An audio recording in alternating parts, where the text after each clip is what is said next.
Hazardous area classification. At the beginning, let's review some basic definitions. Hazard: something with the potential to cause harm, such as fire hazard. Risk: the probability of that harm to occur and its consequences. Fire: a combustion reaction in which fuel is converted to combustion products in the presence of oxygen, rapidly producing heat and light. Explosion: a sudden release of energy causing a pressure blast wave. Usually it is the result, not the cause, of a sudden release of gas under high pressure. Ignition sources: open flames, matches, welding, etc. Electrical sparking, spontaneous ignition, static electricity, hot surfaces, smoking. Flash point: the lowest temperature of a liquid at which sufficient vapor is given off to ignite momentarily, when an external source of ignition is applied. Note the difference between diesel and petrol. Fire point: the lowest temperature of a liquid at which sufficient vapor is given off at the surface that the application of an external ignition source will lead to continuing burning. The fire point temp is usually just above the flash point. Auto ignition temperature: the lowest temperature at which the substance will ignite without the application of an external ignition source. No requirement of external ignition source to achieve combustion, as methane gas has an auto ignition temp of 580 degrees Celsius. Limits of flammability: the extremes of fuel to air rations between which the mixture is combustible. Ventilation: ensure that any vapors given off from a spill,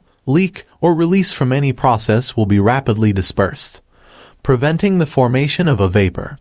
Air mixture above the LEL/IGNIATION source. Ignition sources must be removed from storage and process areas of flammable materials. If the ignition source generates energy above the minimum ignition energy for the flammable vapor or gas, an explosion will occur. CONTAMINENT prevents the escape of flammable materials into the workplace, which can release vapors and generate explosive mixture. Exchange of a flammable substance for a less flammable one will reduce the risk of formation of an explosive atmosphere under normal working conditions. Separation of flammable substances from other processes in general storage areas by physical barriers.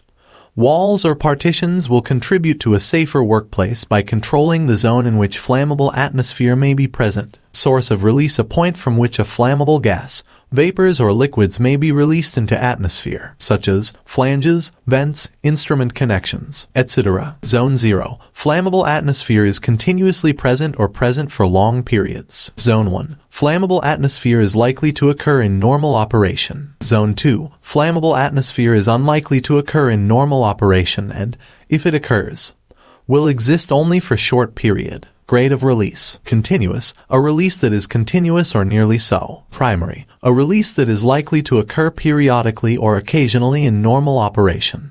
Secondary, a release that is unlikely to occur in normal operation and, in any event, will do so only infrequently and for short periods. Class 1, an area where flammable gases or vapors or can be present in the air in quantities sufficient to produce explosive or ignitable mixtures. Examples: petroleum refineries, gasoline storage and dispensing areas, dry cleaning plants, spray finishing areas, utility gas plants. Class 2, an area where presence of combustible dust present a fire or explosion hazard. For example, grain elevators, flour and feed mills, use or store of magnesium or aluminum powders, producers of plastics, fireworks. Class 3, an area made hazardous due to the presence of easily ignitable fibers or flings. For example, textile mills, cotton gins, cotton seed mills, plants that shape or cut wood and create sawdust or flings. Hazardous